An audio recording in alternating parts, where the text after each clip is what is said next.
So we are reading from the Yogasutras, and this is our online class number 16. We are studying the aphorism number 35 and we will continue onwards, and that is in the first chapter of this wonderful book. Let us remember that we were studying the 35th aphorism, that is Vishayavati va pravrittirutpanna manasa sthiti nibandhani. Concentration on material objects bring extraordinary sense perceptions.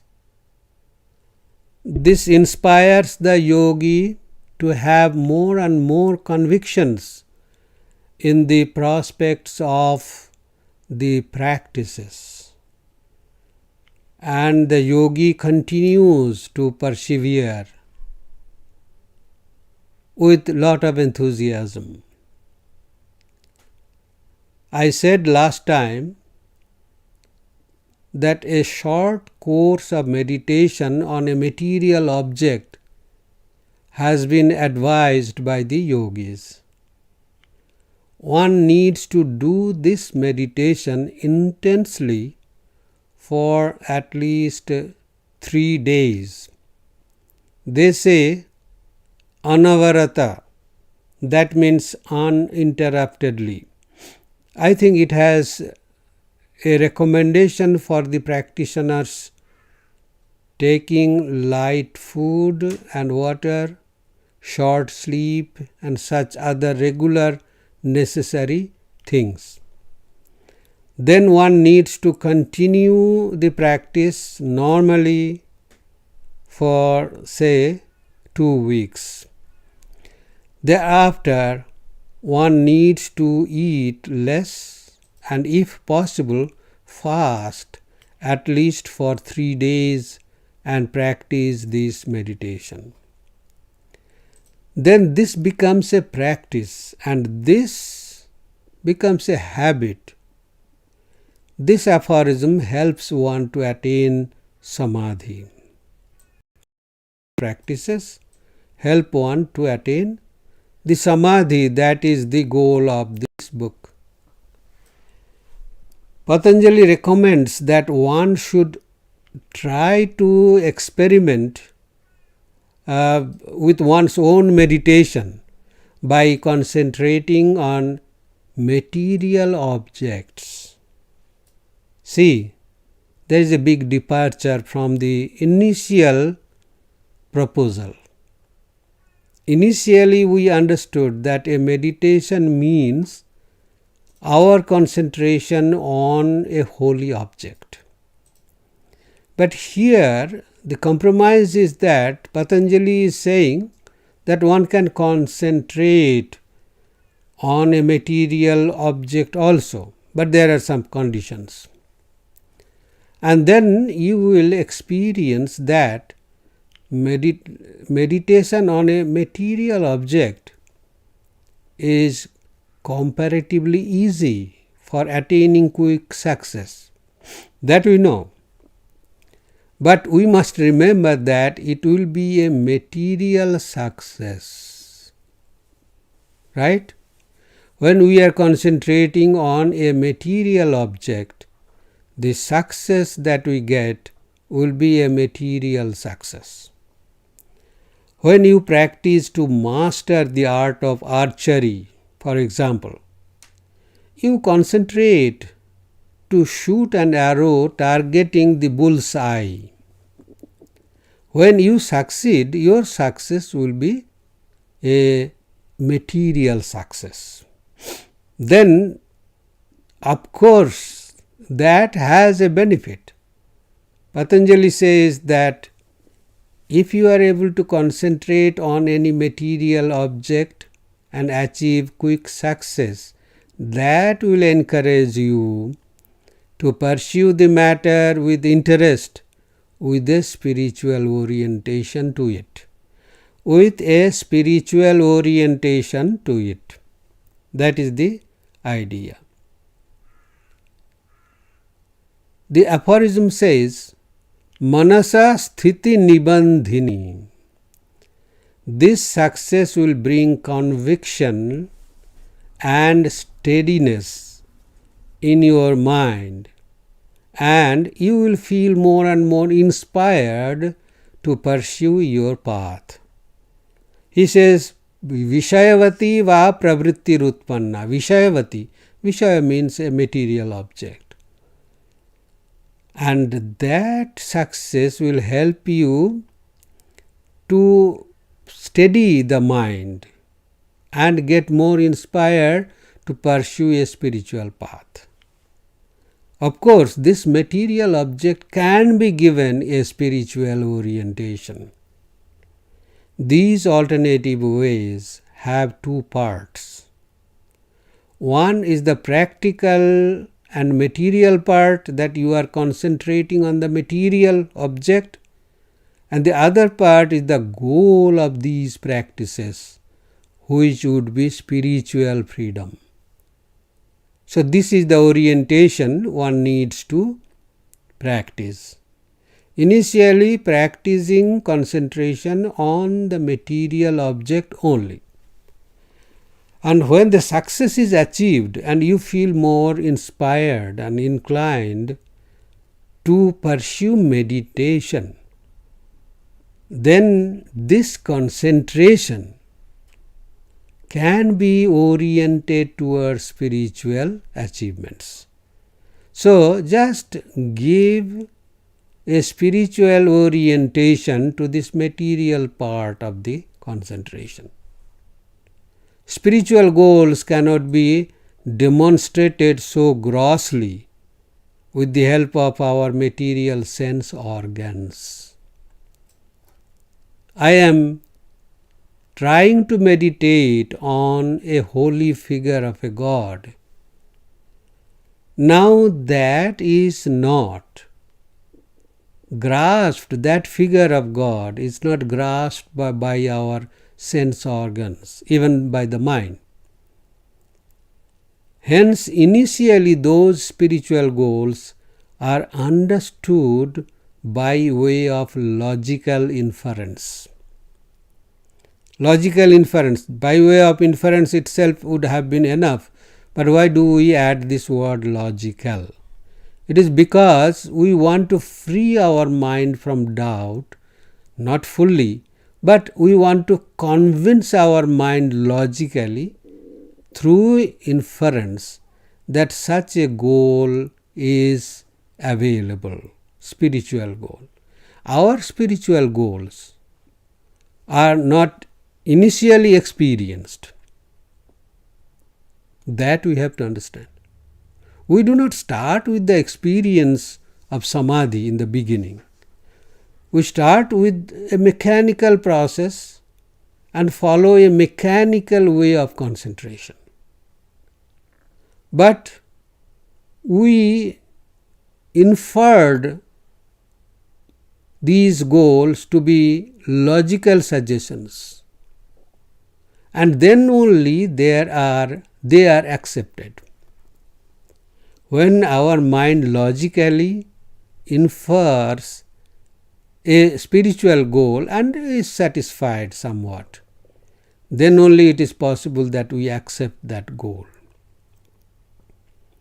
But this acceptance is not absolutely free from doubt. That is the reason why we continue to oscillate or shift between faith and doubt for some time. Even if we have started with a spiritual journey, we have fixed a spiritual goal by way of logical inference. But initially our mind shifts, moves between faith and doubt for some time. That is the normal procedure. So don't get disheartened when these things happen. But as I have said, this approach has two integral parts. One is the material practice and another an awareness of the spiritual goal linked with this practice. Clear? Hence, any material achievement in the down-to-earth practice will inspire one to go for the unknown part, inferred part, the unmanifest part. That is the spiritual goal. Initially, this goal will not be accepted fully with certainty. The success of the practice in the material level will surely give us lead and flow of mind towards the goal. Correct? Swami Vivekananda said that this naturally comes with dharana or concentration. The yogis say, if the mind becomes concentrated on the tip of the nose, one begins to smell, after a few days, wonderful perfumes. If it becomes concentrated at the root of the tongue, one begins to hear sounds. If on the tip of the tongue, one begins to taste wonderful flavors. If on the middle of the tongue, one feels as if one were coming in contact with something.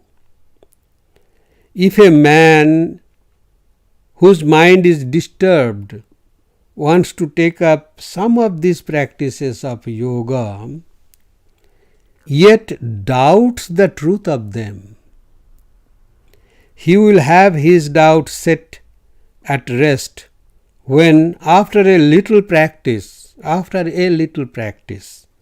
these things come to him and he will persevere.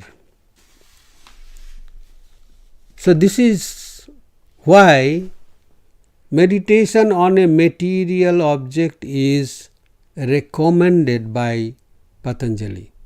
And we have to remember that this is an alternative which is equally or almost equally capable of taking us to the highest goal of yoga. That is what is called asampragnata samadhi. So now we move on to the next aphorism. Vishoka va jyotishmati. Va is there. Every time there is a va, or, we know that it is an alternative, another alternative. Vishoka va jyotishmati, or why the meditation on the effulgent light which is beyond all sorrow. We have to remember this. Effulgent light is not only light, but a light which is beyond all sorrow. Here also, va means or. This is the fourth alternative. We have seen three alternatives already, and if we can remember them, the first alternative was the best, that Ishvara pranidhanat va, or by meditation on God. Then second alternative was prachardana vidharanabhyam va pranasya, or by throwing out and holding back air or prana. We have elaborately explained what this prana is. And the third alternative just now we have discussed, Vishayavati va pravrittirutpanna manasa sthiti nibandhini. So, or by meditation on any material object and slowly giving it an orientation towards a spiritual goal. Now this is the fourth alternative being offered. Vishoka va jyotishmati. Vishoka means which is free from shoka or sorrows. And jyotihi means light, jyotishmati. So that is effulgent light. this is a bit easier than the earlier ones, this process. And therefore, the easier it is, then more time it will take. It will take more time than the third alternative. We have seen the first alternative like that, second, third. This is the fourth meditation on the effulgent light. The implication of the earlier aphorism has to be linked with this aphorism. The earlier aphorism said, Pravrittirutpanna manasa sthiti nibandhini.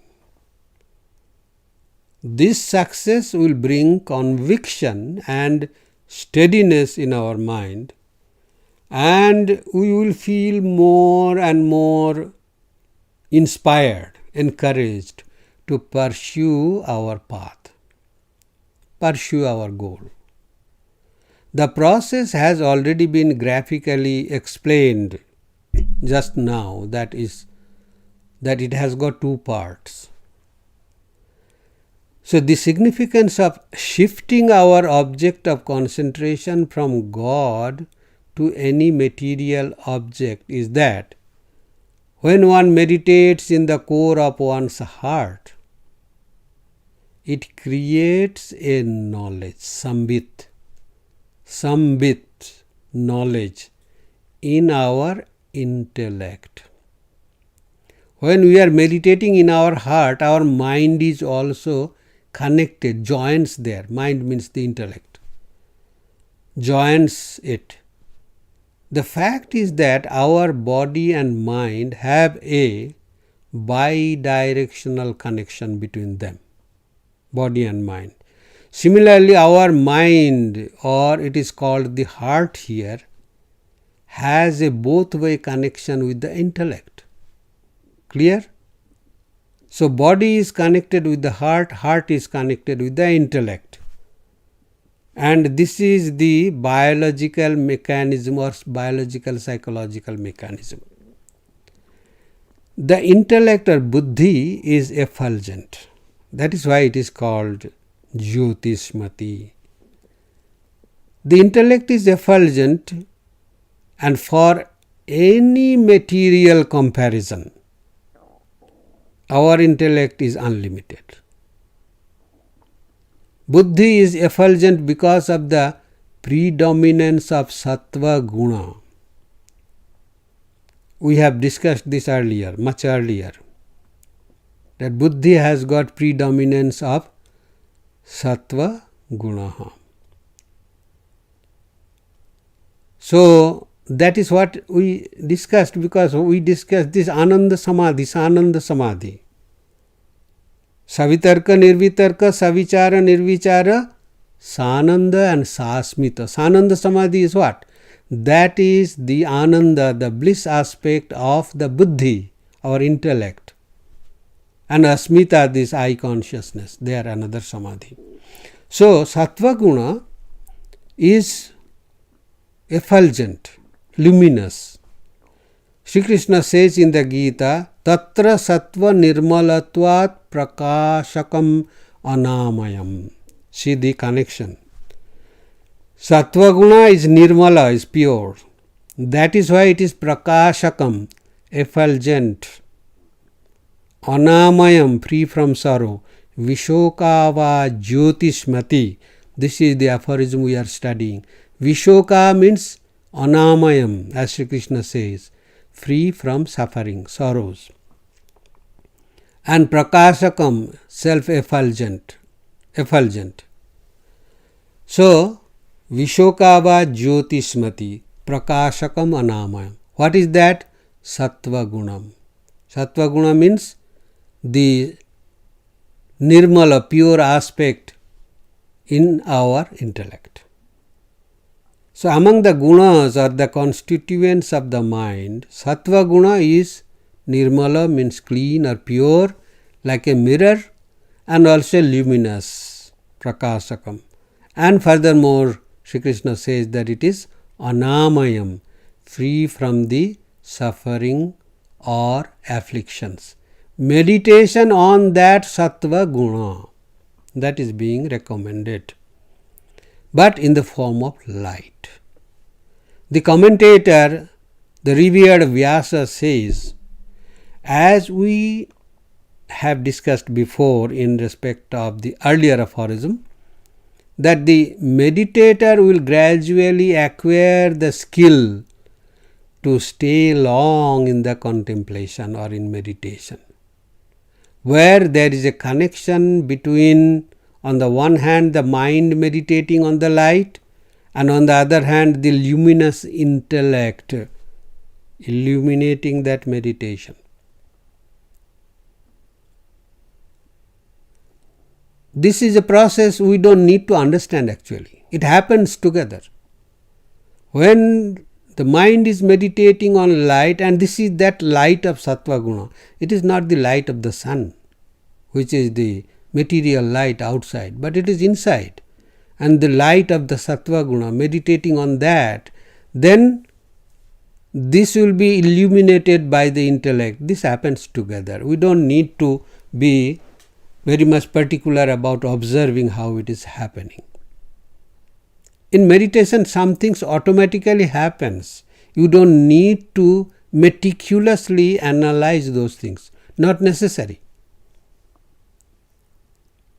This will help us to develop awareness that the intellect is perceived as resembling effulgent sun or moon, and also the intellect will be perceived as limitless.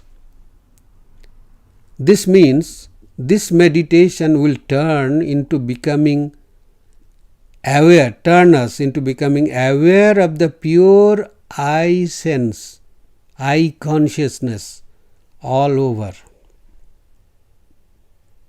This higher perception leads to the pure knowledge of I am. I sense means I am. I am, I am.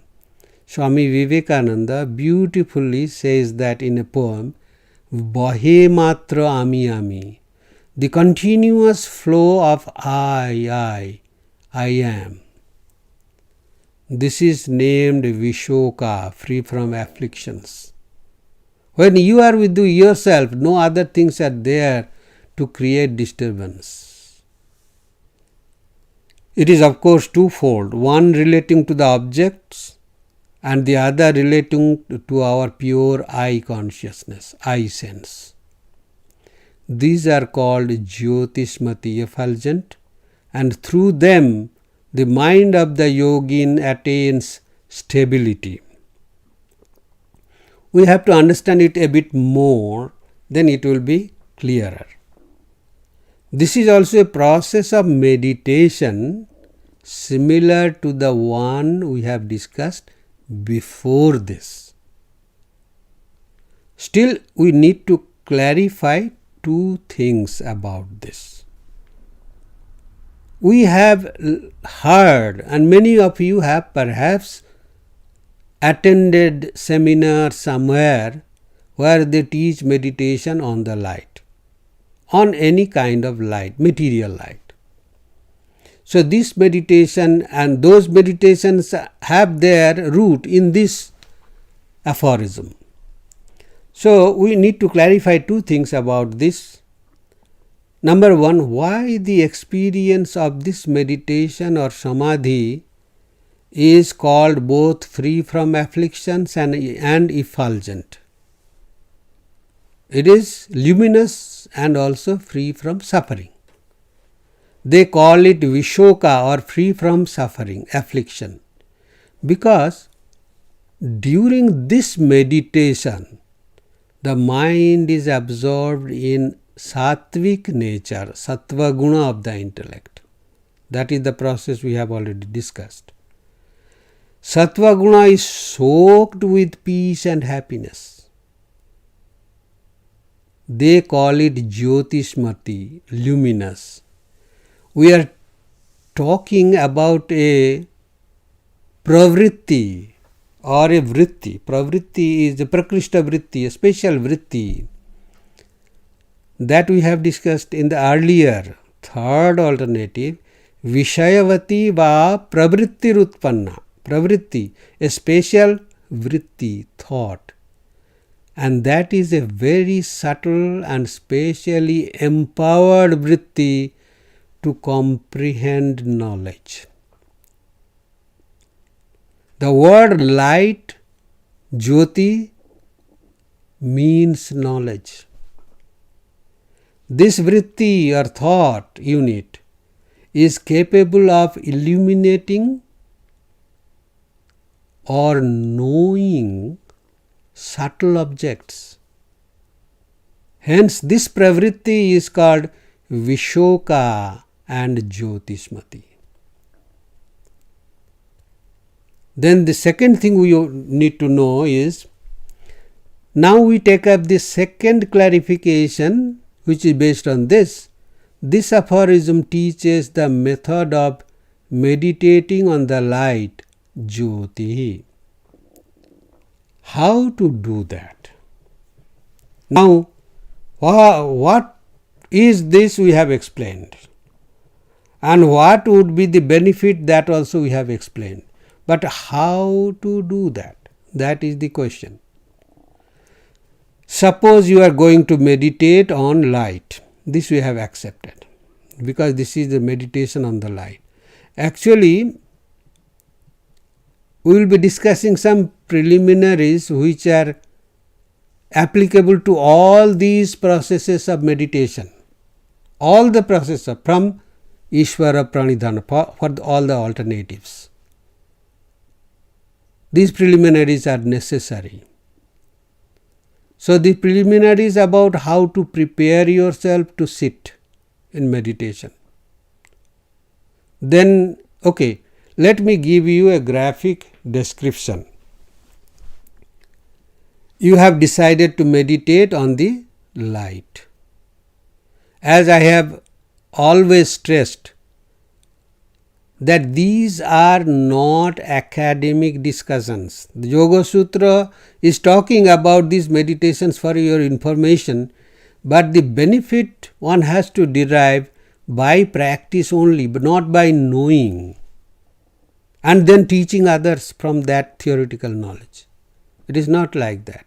That is why in the beginning, when we were explaining the word Anusasanam, Atha Yoga Anusasanam, that was the first aphorism. In that we said that Anusasanam has got another meaning. Anusasanam means teaching, instruction. But actual meaning is Sasanam Anusasanam. After you have been shown the discipline, after that you practice. When you put them into practice, then that is called yoga. Otherwise, that is called bhoga. What bhoga? Durbhoga. Durbhoga means it does not bring any good to you. Spend only time to know. It somewhat satisfies your curiosity. Does not help you practically. So these are meant for practices. Of course, one is not invited to practice all the methods. There are so many methods, and thank God that the compassionate Patanjali did not talk about only one method. Only one method, and that is the only method for everyone. Same coat, same size should fit to everyone. This is called straight jacket method. But this is a guidebook. There are many methods, as I have said, and we will see that the main thing is that by practice and practice of detachment, abhyasa vairagya abhyam, and then that is the main, and then 7 alternatives have been recommended. Because with each alternative you will find some people would say, no, these 2 are not possible for me. Then third one, there would be some people who would say, no, these 3 are not possible. That is why the compassionate Patanjali went on researching on all these possibilities and then devised 7 alternatives. So we should take up one of these many methods.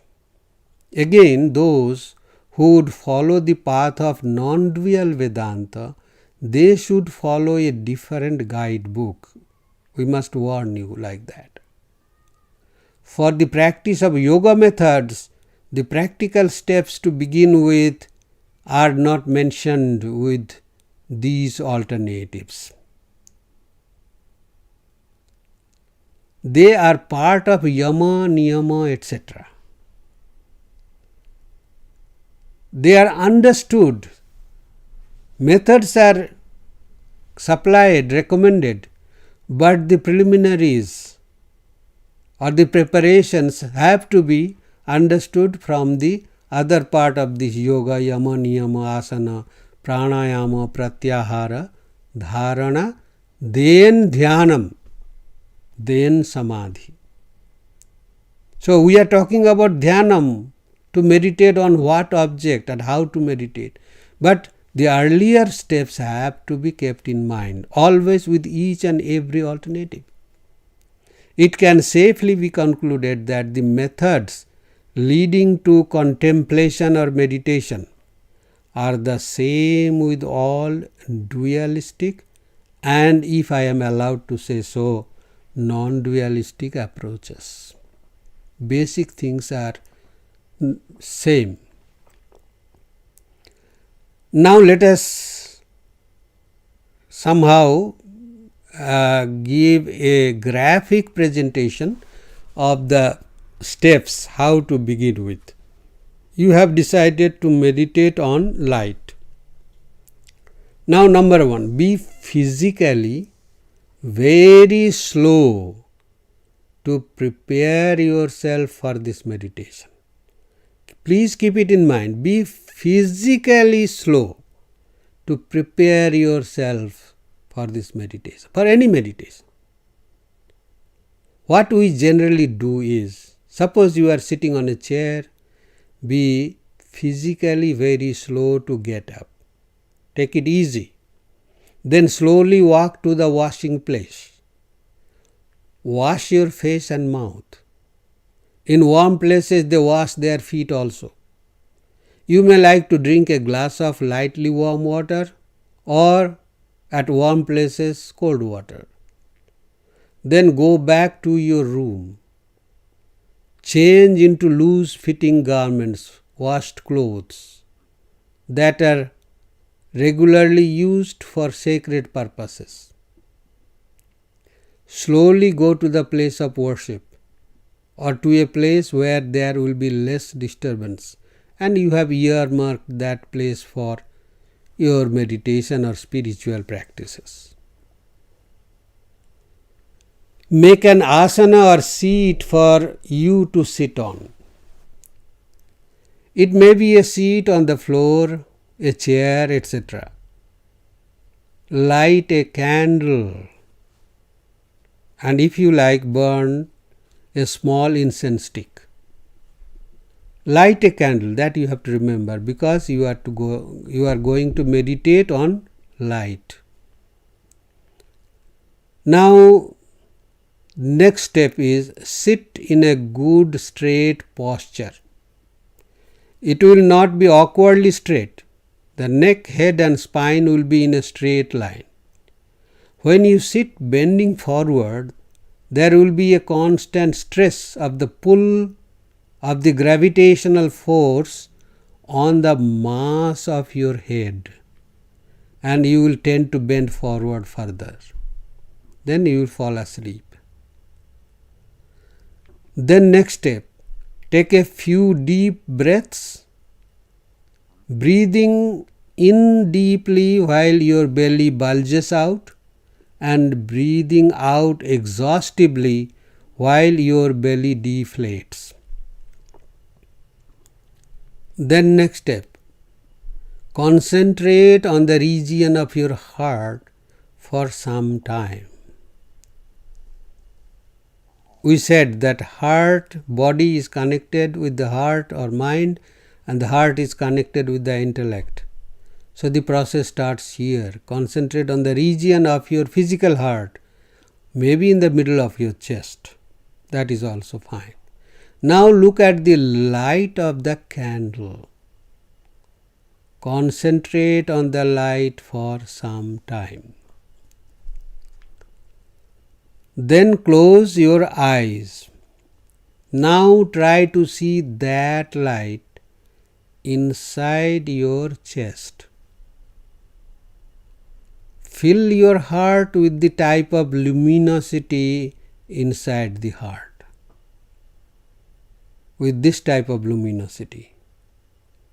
You have to also imagine that this light is not a dazzling light, but it is the light of knowledge of the intellect. They call it Buddhi Samvit. Buddhi Samvit, intellect. Samvit means awareness. Then imagine that this light has grown in size and it has filled every part of your body. You have mixed up two objects, the object and the instrument of the object. The light will take some time to take the place of the luminous intellect, which is the instrument in the Triputi, the knower, the knowledge and the thing known. The luminosity is the knowledge. And you are the knower and you will know the object of this light. That is spiritual goal.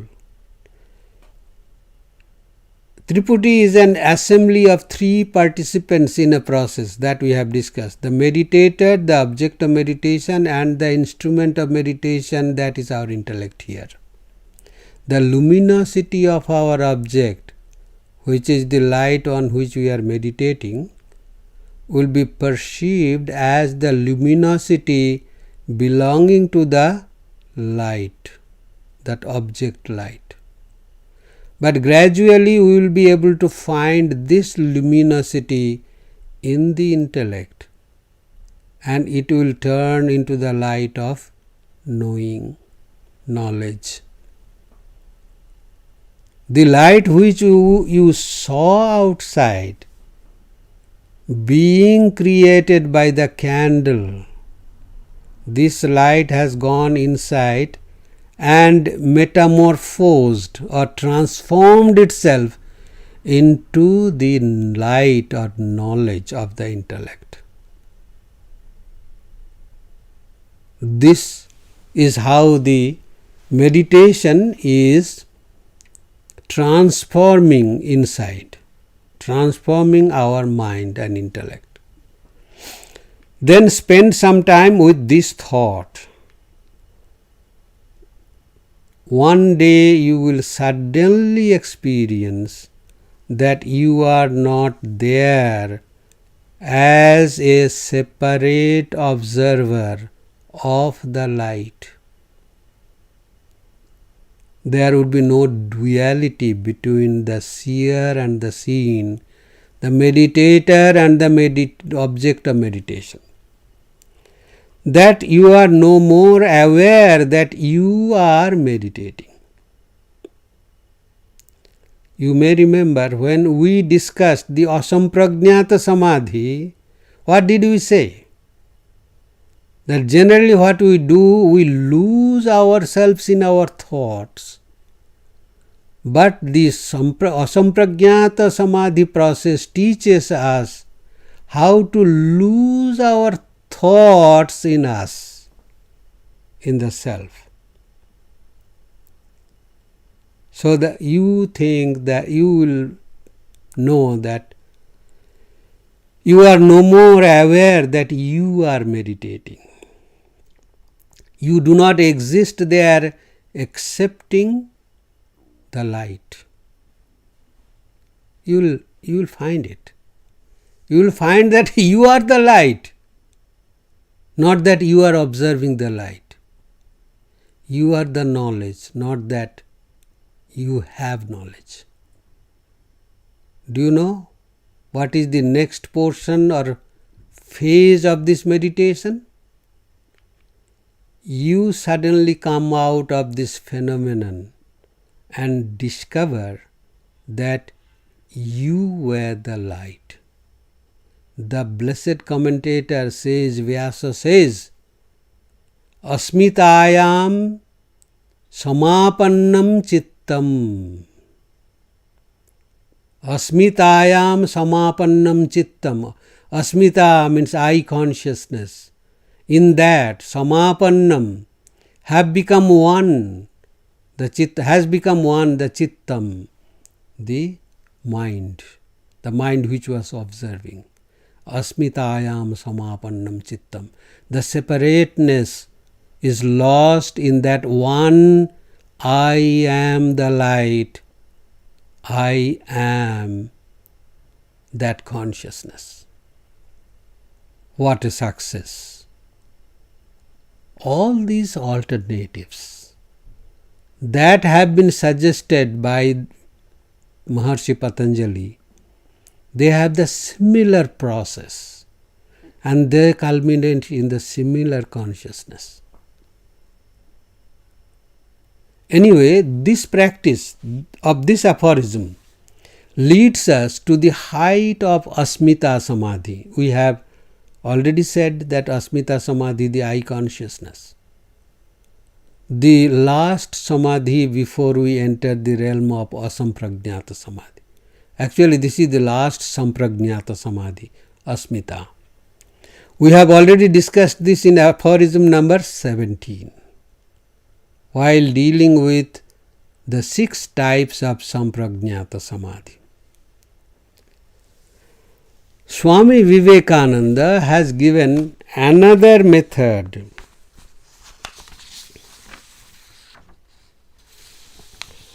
of this meditation that is equally supported by the commentator Vyasa and its sub-commentators like Panchashikhacharya and others. Swami Vivekananda says that there is this another sort of concentration. Think of the lotus of the heart with petals downwards and running through it the sushumna. Take in the breath, and while throwing the breath out, imagine that the lotus is turned with the petals upwards, and inside that lotus is an effulgent light. Meditate on that. That is the process which is recommended by this Kundalini Yoga. So this is such a wonderful experience for the practitioner. Then we move on to the next aphorism number 37. Vitaraga Vishayam Va Chittam. Again, Va is there, Vitaraga Visham, Va Chittam. Va means or by meditation on the heart that has given up all attachment to sense objects. The simple meaning is that meditate on the heart of a saint. Here also, Va means or in this aphorism. This is the 5th alternative, and as usual, it is a bit easier than the earlier one and also the earlier ones. But as usual, it might take more and more time than the 4th alternative. We have seen the first alternative, as you can remember, the surrender to God, Ishvara Pranidhana. And now we have come to the 5th one, meditation on the heart of a saint or any such other holy people. Suppose my mind is full of desires. There arise countless desires about body, food, shelter, our job, our status in the society, our relations, our associations with others, and so on and so forth. Varieties of desires involving these things. It is a natural thing which we may call as normal desires. So it is normal for us to keep the mind engaged with desires about objects. Think of objects, that is normal. Similar is the case with the saint who has no desires. It is but natural and normal for him or her to spend time with his or her own self, to withdraw himself or herself from everything around and not to think of desires for objects. That is also normal. I am showing, or rather the yogis have shown, such comparison to make our understanding clear about a mind which is free from attachments to sense objects. And that mind is enjoying real freedom. That is a free mind which enjoys real freedom. This aphorism is advising us to meditate upon the mind of an unattached person. If you live with a person like that, then these qualities are so contagious that you cannot avoid being influenced by them. If you are walking with a very strong person and you see that someone is coming to challenge you or that person, you know that this person will win, will subdue that attacker in a moment.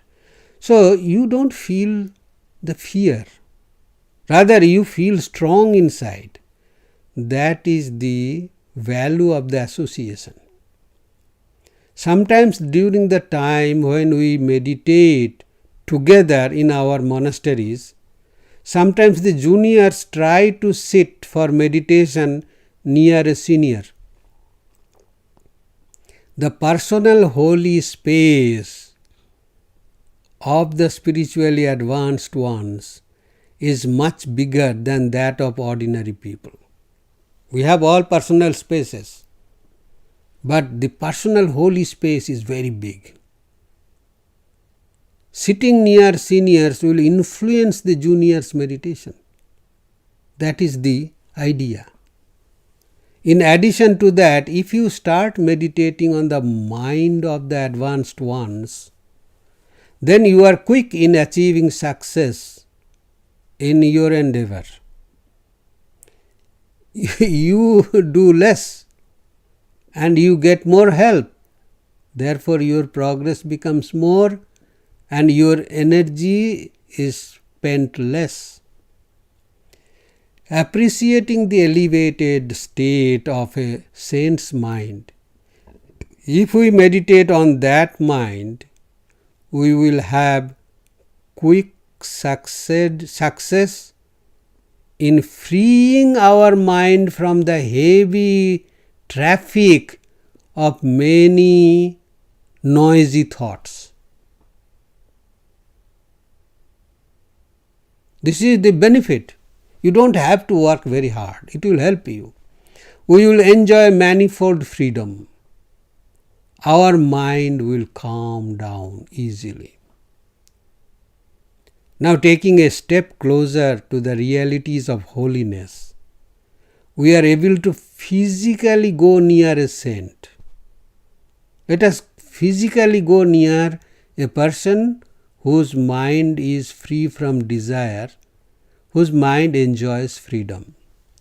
As I have just mentioned, the mind of a saint is free from selfish desires. His or her mind becomes carefree in the true sense of the term.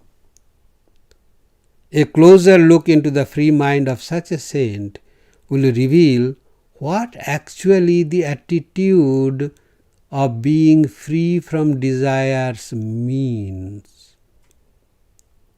In a broader sense, a saint's mind exposes the makeup of the mind of the Creator's cosmic mind.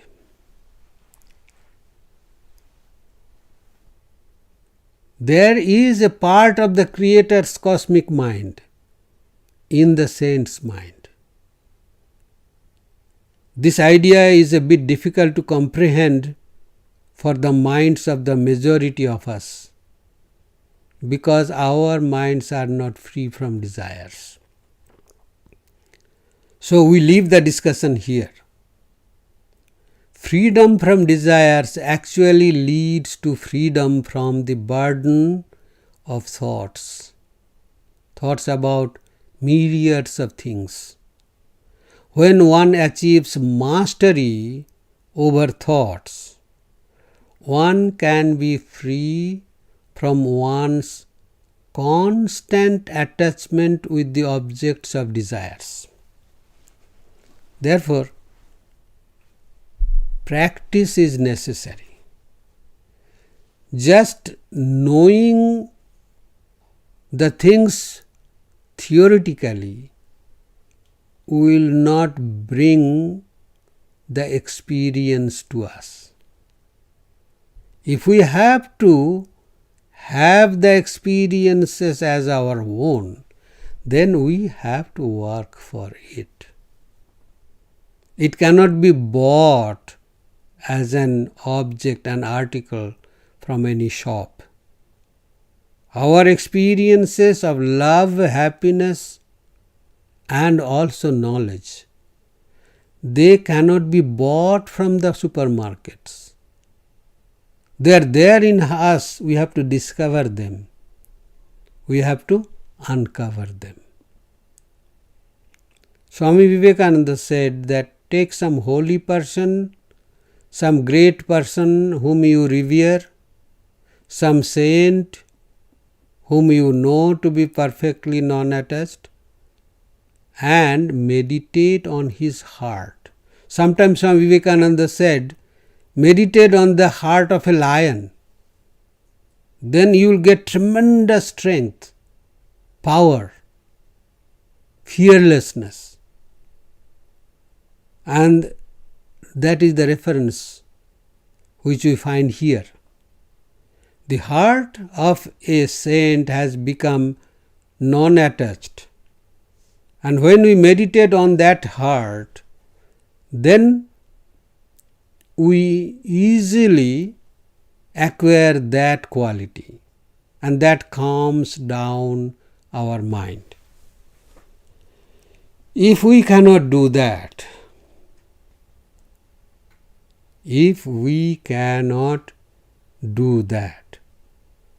then there is the next aphorism, next alternative. If it is difficult for us to meditate on the heart of a saint, just imagine the heart of a person who is free, whose mind is free from desires. You will find so many examples throughout. I have seen in our retreat places, many noble minds, they come together. Each mind is not as noble as the word means. Each mind has its defects, deficiencies, difficulties, everything is there. But when we are working together, we can appreciate different great qualities in different people. Suppose 10 people are there. Each person has got at least one great quality in each one of them. And if we can have 10 persons together, 10 great qualities are available as practical examples. As practical examples. You will find someone who is never interested in criticizing others. That is a great trait. That is infectious. It will help you to practice that quality. It is possible because there is a practical example in life, living example. So when 10 people are together there, 10 different types of such great qualities you can find in 10 of them. So how many you have? How many examples? Just think of one quality. It is not about the heart of that particular person. You may hate that person. But look at that quality. And this aphorism advises us to meditate on that quality itself. That becomes part of your heart. And your heart is really or would be really an object for others to meditate on. So we will stop here with this aphorism.